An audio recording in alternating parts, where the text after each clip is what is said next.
Hello, this is Professor Jianmei Chen at California State University, Long Beach. In this video lesson today, we'll look at transformations of functions. In particular, how the algebraic manipulations to the original functions can accomplish the effects of translations and reflections to the original function. The goal is to develop good intuitions for graphs of given functions by recognizing the effects each algebraic transformation has on the original, simple, and well-known function. For example, by the end of this section today, we want to be able to recognize that the graph of f of x equals x squared plus 2 is really just the graph of y equals x squared shifted out by 2 units. And geometrically, if you start with the graph of the y equals x squared, you would then get the graph to the right, which is just shifted up in the vertical direction by 2 units. We'll start the discussions of translations both horizontally and vertically, and then jump to the discussions on reflections both about the x-axis and the y-axis. I want to get you to recognize the patterns as we translate or reflect functions through a series of exercises. So let's start with this following example. I have two functions on this graph, f of x and g of x. I want to try to come up with a way to write f of x in terms of g of x, because g of x is something that's simple and recognizable. So let's start with the expressions for g of x first. Well, let's first figure out what the vertex is and maybe another point on the graph so we can actually write an equation for g of x. Well, the vertex is at 0, 0, and let's pick another point that is on the graph of g of x. For example, 1, 1 seems to be on the red dashed curve. The point 4, 16 seems to be on the red dashed curve as well. Or the point 2, 4 seems to be on there as well. You can pick any of those 3 points or any other points that you want. I'm going to pick 2, 4. So right now we have the vertex at 0, 0, and the point 2, 4 we know for sure is also on the graph. To actually get the equation of g of x, I'm going to start with the standard form. The standard form of a parabola equation is such that it's g of x equals a times x minus h squared plus k. And remember, h comma k is the vertex in the standard form. So in this case, h and k is both equal to 0. So this means that I have, after I've plugged in h and k being 0, the equation g of x equals a times x minus 0 quantity squared plus 0. Well, if it's plus 0, I don't need to write it out. Now I need to resolve the ambiguity of this unknown a by using another point that is on the graph, 2, 4. The point 2, 4 being on the graph means that the y value is going to be equal to 4 when I plug in the x value of 2. So this means when I take a times 2 quantities squared, I should get the value of 4. What this means right away, 4a is equal to 4, and we get a equals 1 from that. Once I know what the a value is, I can now go back to write the equation for my parabola g of x. So this is just going to be x squared. And indeed, this is a very well-known parabola equation, simply x squared. Next, I want you to kind of go through the same exercise that we've just done, but on the function f of x. First, by looking for the vertex point and another point on the graph, and then construct a standard equation for f of x. Pause the video and do this for yourself, then come back for the answers. The vertex for f of x is at 3, 2, and another point that is on the graph, well, there's actually a lot, and then I can pick 4, 3, for example, or 5, 6, and so on. I'm just going to pick a 4, 3 here. Again, I'm going to start with the standard equation for the parabola, which is a times x minus h squared plus k. The h and k here is the 3, 2. That means h is 3, k is 2. Right away I get my equation f of x equals a times x minus 3 quantity squared plus 2. I'm going to use the point 4, 3 on the graph, which means that the y value should be equal to 3 when I use the x value of 4. So I get a times 4 minus 3 quantity squared plus 2. This reduces down to a 1, so now we have a times 1, which is just a, plus 2 equals 3. Right away, this tells us that a has to be equal to 1. So the standard form of my equation f of x is now quantity x minus 3 squared plus 2. Now we've got equations for those two curves. Let's write them down here in the same graph and then compare how do I actually get to f of x from g of x. See, the vertex point going from 0, 0 to 3, 2 is accomplished by first moving to the right 3 units and then shift up by 2 units. And notice the effect that it has on the algebraic expressions here. The horizontal shift corresponds to the change in the x value. That's why we have the 3 units shift here in the x direction. And if it's to the right, that means it's a positive quantity here. The vertical shift has the effect on the y direction, or the y value there. So that's why we have the +2. And this +2 really is affecting the y value here. That's outside of the x quantity. So let's try to answer the blanks here. The graph of f is the same as graph of g, except it's shifted to the right by 3 units and then shifted up by 2 units. The shift left and right corresponds to a horizontal shift, and that affects the x value. The shift that is going up and down, it's a vertical shift that affects the y value in the function. So if we want to write a formula for f of x in terms of g of x, we start from the original g, and then we look at the function we get after each transformation. So for example, if we first shift to the right by 3 units, and then because that's a horizontal shift affecting the x value, we then take the x and then minus 3. We always use the minus here, so if this number being positive, indicating it's a shift to the right. If this number was negative, that means it's going to be shift to the left. Alright, and then the next thing was a shift up by 2 units. Well, that's affecting the y direction on this thing, so it's going to go outside of the x quantity, and then shift up, meaning it's positive 2 units. I'm going to add 2 to the overall function value there. And remember, the function value is the y value. So to write f of x in terms of g of x, we simply just do g of x minus 3 plus 2. Now take a moment to see if you can answer this question. Write a formula for the function f of x whose graph is the same as the graph of g, except shifted down by 6 units and then to the left by 5 units. Well, first we start with the g of x, and the first action we take is to shift it down by 6 units. Up and down corresponds to a vertical translation, and that affects the y value. So first thing I'm going to do is take the original and subtract 6 units from that to change the y function value. And then the next action is to translate to the left by 5 units. Now left and right is a horizontal shift which affects the x value. So the next step is going to be g of x plus 5, and then the minus 6 that's already there needs to stay there. And the fact that it's plus is because we usually do x minus a quantity, and this quantity being positive is shifted to the right. But because we want to go left, this time it's going to be the opposite of that, which is minus 5. And that turns into plus 5. Now, do you have g appearing in this final formula? And the answer is yes, because currently we don't have any other information about what this function g is. So all we can do is to write it in its abstract form. On the other hand, if I wanted to write a formula for the same function whose graph is accomplished by doing exactly the same actions, namely shifting down by 6 units and then to the left by 5 units, but instead actually tell you what the specific function g is, then what does the formula look like? Well, what we do is we typically start with the recipe that we got from the previous step. Right? This actually tells you what you do to the original function g, right?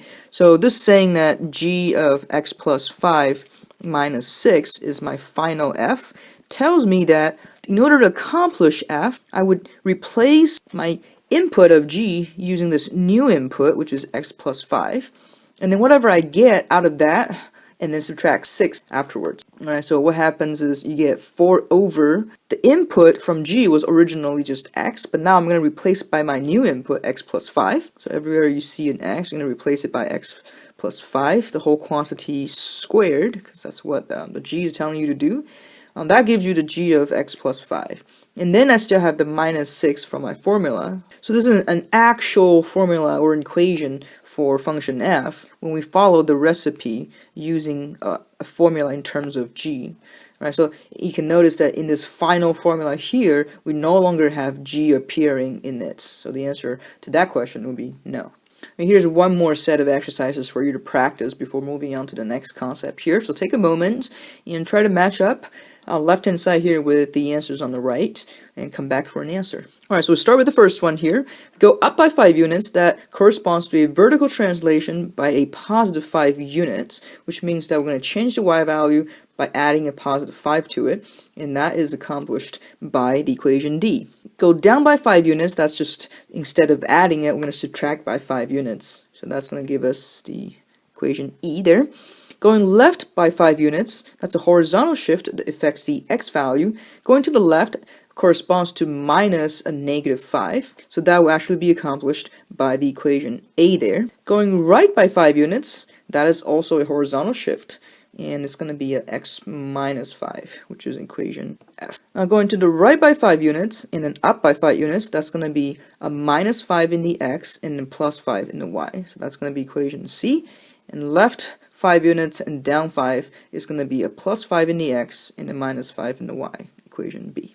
The next concept we're going to look at is reflection across different axes. We'll start with the reflection across the y-axis here. If I give you the graph of G and ask you what you can do from the graph of G to make it into the graph of F, then what would you say? You probably have noticed that the y values are exactly the same for every opposite x values. So for example, when the x is equal to 1 on the given function G, it has the y value of 6. But if you actually change it to the opposite x values simply by putting a negative sign in front, it will still have the same y value as 6. For example, x equals 2 has the y value right about 5.5-ish. And if you look at the y value for negative 2, which is the opposite x value for that, it would still be about 5.5 or so. Let's look at one more. For example, then x is equal to 4, the y value is at 4. And same thing when x is negative 4, we have the y value at 4 as well. So what can we actually do to the graph of G to make it into the graph of F? I would say copy the y values for the opposite x values. So for example, x equals 1 has the y value of 6, copy that to the x equals negative 1. And same thing, x equals 4 has the y value of 4, so you can copy that to the x value of negative 4. In other words, the graph of F is really the same as graph of G, except it is reflected across the y-axis. Another way to describe them is they're kind of mirror images of each other. If they were to look at in the mirror, where the mirror is the y-axis, they should look exactly the same. So if I were to ask you to fill in the tables here for F, what you need to do really is to find out your table values for G first, and then just kind of copy over the opposite x values. So here, for example, the G value, or the y value when x is equal to negative 1, we can read that off of the graph right here. When y value at negative 1 is at 0, right there. And the y value for x value equal to 0 would be right here at 2. And so when I ask you to fill in the table for f of x, I can just say, well, the x value of 1 would then share the same y value when x is equal to negative 1 in the g function, which is just going to be 0. And 0, the opposite value of 0 really is itself, so it's just going to share exactly the same value as the y value there for 0 in g, which is 2. And in the function notations here, we notice that in order to actually fill in the blank here, so well, f of negative 5 is describing the y value at x value equals negative 5. And it should be exactly the same y value as the g function at the opposite x value, which is at positive 5. Same thing here, this is the y value when x is equal to negative 4, and should be exactly the same as the g function at the opposite value of x, which is at positive 4. Same thing here, if I tell you the y value is at 100 for f, it should share the same y value as g at the opposite of x value, which is negative 100. So in general, if I have to write a formula for f of x in terms of g of x, what would you write? Well, I would write f of x is just going to be the same as g, but in the opposite x value, which is negative x. Right, so this equation has to be true for all the x values in the domain. And particularly, let's pick any x value that we've gotten in this chart. Let's say negative 1. So when x is equal to negative 1, according to that formula, I should have f of negative 1 equals, well, f of negative 1 is 6, according to this table. Is that really equal to g of positive 1? Well, yeah, from this table for g, if I look at the value at 1, I also get 6. So yes, this equation has to be true for all x values that make sense in your domain. Now, using this concept where we can get the function f of x by simply switching x to the opposite x value here, let's try to figure out which one of those 4 options will give you the same graph reflected across the y-axis if the function g is 4 over x squared. Well, according to this recipe, f of x should be equal to g of negative x, which means the new input for function g becomes negative x. So I go back to my original function for g and replace the input x by negative x. I would get 4 over quantity, negative x, quantity squared, okay? So that can be reduced down to 4 over positive x squared if you want to, but this answer, part C there, is what we would get if we simply just do that replacement according to the recipe. And if you're willing to humor me for a minute here, let's look at one of the wrong answers, what actually that means. For example, in part B, which is one of the wrong answers, what does that actually mean? Well, that's 4 over g of negative x squared. What this really means is really g of negative quantity, the entire thing squared. But what is g of negative x? Well, g of negative x is what we got from the previous expression there. So this actually would become 4 over quantity, 4 over x squared, because that's the g of negative x, and the whole thing squared according to that formula, which is definitely not going to turn out to be like that. Okay, so notation matters so much in these problems. Now let's look at reflection the other way. I've given you a function here, g of x. I want you to graph the function that you would get when you reflect g of x across the x-axis. Or go ahead and take a moment to try to sketch it out, the picture you would get if you do that reflection. Alright, so this point, for example, at x equals 5 should find itself on the opposite side across the x-axis at negative 1. And this point 3, for example, when x is equal to 3, should find itself having the same type of function value on the opposite side, which is at negative 2. And let's just do one more. The point 1 should find itself on the opposite side at about negative 4 there. This is negative 3. When it goes to the opposite side, it becomes positive 3. This point right here actually is at 0, and it goes to the opposite side, it stays at 0. This point here is at 3, it goes to the opposite side at negative 3. This point is at 0, opposite side is also at 0. Now let's connect all the green dots. Alright, this is the picture I got. So I would say in order to get a reflected version across the x-axis, I would have to have opposite y values for the same x values. So based on that recipe, we can easily fill in the table for the function f based on the values that we know for function g. The y values need to be opposite for every same pair of x values. So when x is equal to negative 5, it should have the opposite function value as the g, which is going to be negative 0, but that's just a 0. And for x equals 3, for example, it has to be opposite of positive 3 here, which gives you a negative 3. For x equal to 0, it should be the opposite of negative 3, which gives you a positive 3. And for positive 1 in the x, we should get an opposite of 4, which is negative 4, and so on. Alright, you can verify that visually to the graph of f to see actually that's what you get. So in more of an abstract function notation, we have for the function value for negative 5, it should be the opposite function value for the sin x value, which means that if I put negative 5 here, for the sin x value, it should be the opposite function value there. Same thing here, it should be the sin x value, but the opposite function value for y.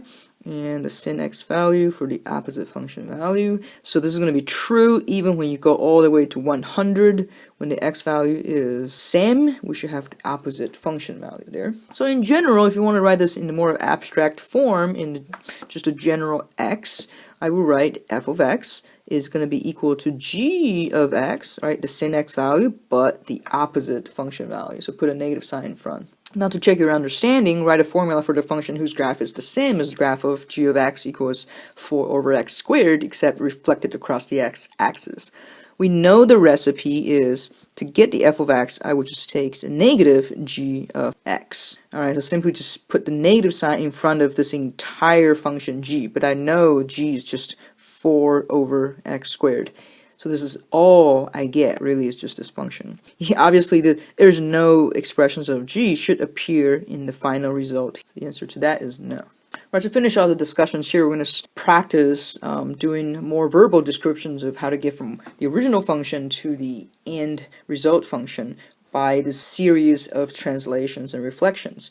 Let's start with the first one here. If you're given a function of g, or the graph of g, how would you get the graph for h if you were to do this to the original function g? Well, in order to get that, I would have to start with my original g.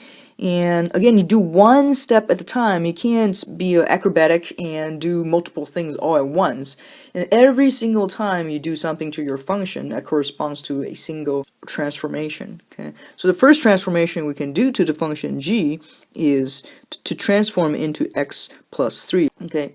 But what effect does that actually have on the graph of g? Well, this is a horizontal shift to the left by 3 units because this is the effect on the x. And then going from here to the final result, simply just putting a negative sign in front. So I would put negative g of x plus 3. But remember, putting a negative sign in front of the function is changing the y value of the function while keeping x value the same. And the effect that actually has is a reflection across the x-axis. So in a complete sentence, I would say, in order to get the graph of h from the graph of g, I would first shift to the left by 3 units and then reflex it across the x-axis. Please pause the video and try to do the next two yourself. See if you understood the concepts. For the second one here, I would start with the original function g and then make it into g of x minus 4, which corresponds to a horizontal shift to the right by 4 units. And then I will add 2 to the result. It doesn't really matter if you write 2 at the end here or in the beginning there. It actually means the same thing. And the effect that it actually has is on the y value, which corresponds to a vertical shift up 2 units. So to get the graph of h from the graph of g, I will first shift the graph to the right by 4 units and then shift up by 2 units. The last one here takes a little bit more work. If I start with g of x, the first thing I could do to it is g of negative x. Okay, and then I would do g of negative x minus 2. And then from that point on, I would finish the problem with the plus 3 to the overall. What effect does it have at each step? Well, going from g of x to the g of negative x, that's getting an opposite x values for the same y value. So that is a reflection across the y-axis. Then going from g of negative x to g of negative x minus 2, that is a horizontal shift to the right by 2 units. And eventually we have the translation up by 3 units. So in summary, to get the graph of h from the graph of g, I will first reflect the graph of g across the y-axis and translate to the right by 2 units, then finish up with a shift up by 3 units.